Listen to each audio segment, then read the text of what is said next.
And another issue that people often ask is, when we are reading Quran, whether inside the prayer or outside the prayer, can we like cry? Is it okay to cry? Is our salah going to be valid if we can cry, if we cry? So there are some questions that people ask. So the issue is that we always turn to what Prophet Muhammad ﷺ used to do, what the Sahaba used to do, and take the lessons from them, and we see what scholars said about it. So in the time of Prophet Muhammad ﷺ, this was mentioned in Sahih Bukhari, that Prophet Muhammad ﷺ, his eyes used to overflow with tears when he was listening to the Quran. And there are many examples of this. And one example is that is mentioned in the books of Hadith, is when he told Sayyidina Ibn Abbas radiallahu anhu to recite Quran to him. So he recited from Surah An-Nisa, verse number 41. So when he recited this this verse, he started to cry, and he said to like Hasbuk, like stop, this enough. So basically he recited this verse. It says, A'udhu billahi minash shaitanir rajim. فَكَيْفَ إِذَا جِئْنَا مِنْ كُلِّ أُمَّةٍ بِشَهِيدٍ وَجِئْنَا بِكَ عَلَى هَؤُلَاءِ شَهِيدًا. It translates to close to the meaning, how will it be then when we bring from each nation a witness, and we bring you, O Prophet Muhammad sallallahu alaihi wasallam, as a witness against these people. So that was so heavy on him. So Prophet Muhammad sallallahu alaihi wasallam used to care about his ummah so much.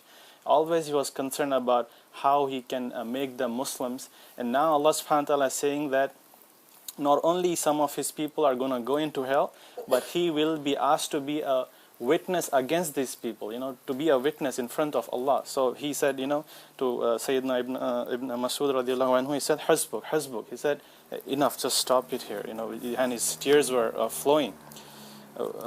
So that was one example, and this was recorded in Bukhari as well. Abdullah ibn Masud. Yeah, Abdullah ibn Masud. And also mentioned in this hadith in Abu Dawud, when Prophet Muhammad ﷺ, when he recites from the Quran, he used to cry sometimes, and his chest, it's mentioned that his chest used to emerge a crying sound, like a sound of a container, like like in a water boiling container, how it makes sound. That's how his chest used to make. So that we see again from the example of Prophet Muhammad ﷺ. And also Sayyidina Umar, we know how how tough he was on many issues and how strict he was. But when he used to lead the salah, when he used to recite Quran during the salah, he used to sob. He used to weep to such an extent that a person in the last row could hear his sobbing.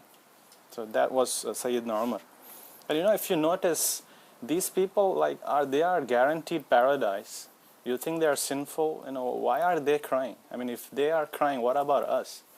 These people, they were forgiven. They know they are going to go into Jannah, Jahannam. They won't go. I mean, it's all about fearing Allah, fearing His punishment. You're thinking about that day of judgment when the prophets will be shaken.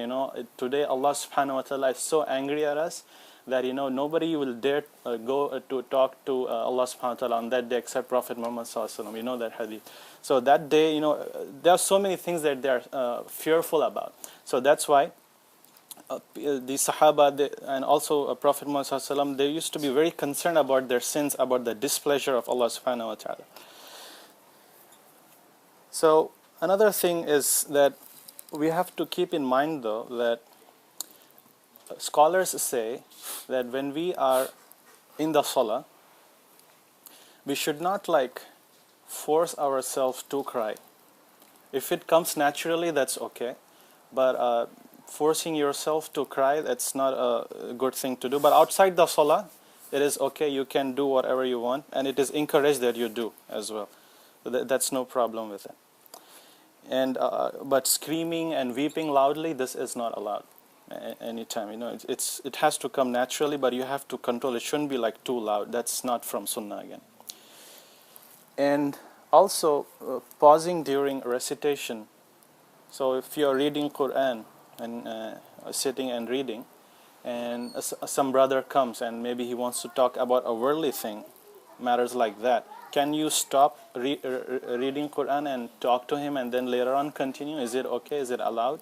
What's the ruling on that? Scholars say that you have to honor, you have to respect the speech of Allah subhanahu wa ta'ala. You should not cut down the recitation and talk about the worldly things and then continue recitation. Now, if you want to really talk, you finish your recitation and then you talk, unless it's an emergency, of course. But we also find another example that if it is related to Islamic education, for example, and Islamic etiquette or something related to that, then it is okay, you can stop and talk. That was recorded by Sayyidina Abdullah ibn Umar radiallahu anhu, that he used to teach people. He would stop reading sometimes and he would talk to people. If it was a case of spreading the knowledge, then that is allowed. But people are generally, they stop and see who's coming in the masjid and what they're doing and all these things, and they might read, and if two brothers are talking, they'll stop and they say, oh yeah, I was there too and I noticed that, I witnessed that. So they'll stop all this recitation and talk to people. That's not from the etiquettes of Quran.